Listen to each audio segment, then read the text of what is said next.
Harmony, a blending of different notes by Wendy Gordon of Cranebrook 2749. Narrated by Janine Penfold. I was very young and shy when my grandmother hosted a Dutch family with 2 little girls.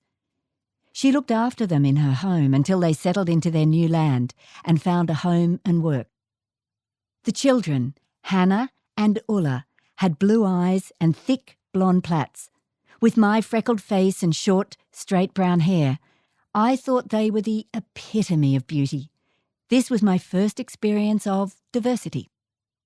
I read books about children in England and some who travelled to France or other countries. To me, these children were exciting and exotic. I studied French at school and became a language teacher. I enjoyed learning about the French culture as much as my students did. I knew I would live there one day and travel around Europe. My opportunity arrived and I enjoyed 2 years in France, experiencing diverse friendships with people of all ages. I enjoyed the different ways of life, the food, music, dance and history, as well as the variety of architecture. As I visited many regions, my pleasure and delight were never quenched, just aroused. I could not get enough of this magnificent, beautiful country and its diverse people with immigrants from many nations. France was a melting pot of humanity. During my travels, I experienced many of those special moments frozen in time when I almost gasped with disbelief. Here I was, travelling the world. Yes, this was me, seeing snow for the first time. Skiing in the French Alps, hearing cowbells in Switzerland, exploring Austria only previously known from the sound of music. Yes, I was indeed in Venice, in St. Marco Square, dining by a canal, watching gondolas glide by, listening to and watching a suave violinist playing nearby. The diversity of people and experiences within Europe constantly filled me with a sense of wonder and delight. I learned much. Above all, I celebrated the diversity of humanity and its ways of life. During my travels, I was enriched not only by people and cultures, but by landscapes, seascapes, and cityscapes, and by the diversity within the world of nature which enthralled me. Birds, sea creatures, and animals I had only read about. I was able to appreciate these now at close quarters. The diversity of people, places, flora and fauna. More than one lifetime was needed to experience everything. I assumed my travelling days were over when I settled into marriage and children. But no, we had the opportunity to live and work in Saudi Arabia for 2 years. Here was diversity indeed. Desert landscapes with oases and date palms, caves, sand dunes, blazing heat and mirages. Such a variety of cultures within this exotic land, ranging from Bedouin nomads with their camels to impoverished workers, to royalty enjoying splendid palaces adorned with marble and gold.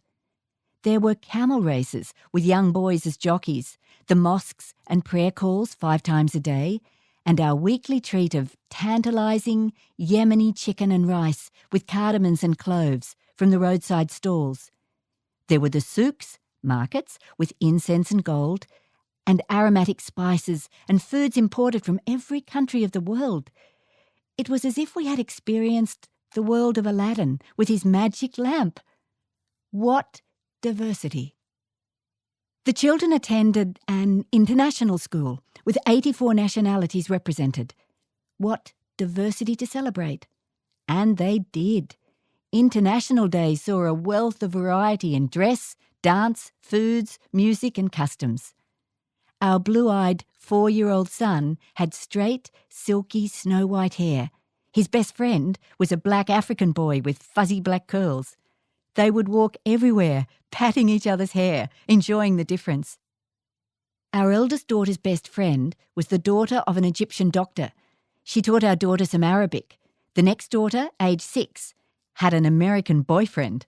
They held hands under the table when teacher Miss Pearl from Hawaii was not looking. Her other best friend was a Danish girl. The children, now grown up, still frequently chat about the diversity of their experiences in this vastly different culture. After returning to Australia, it was not long before we entered a new and very different world. We undertook long-term fostering of a severely disabled boy. So much to learn. We all, children included, learn to value and respect people for who they are, not for what they can do. There is such a range of abilities within humanity, from those who are fully dependent right through to genius level. All are to be valued. Those who offered respite care were also extremely diverse, including several who were heavily tattooed and had multiple piercings all over their bodies and very colourful hair. Long before these were fashionable. Without exception, all had hearts of gold. Celebrating diversity?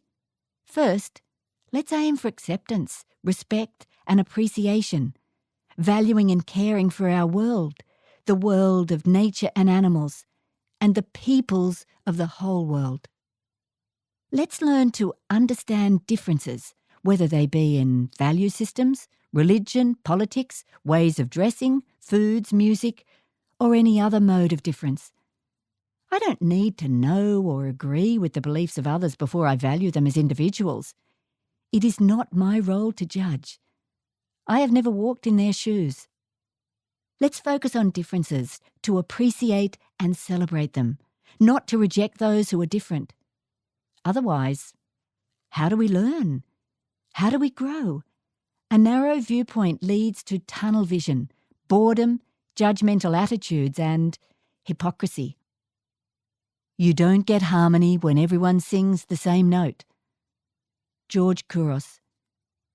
Ultimately, I look forward to a time when there will be harmony amongst people of all nations, where there will be an infinite variety of creation's glories, and diversity will be fully manifested and celebrated. The end. This story is also narrated in French in this anthology.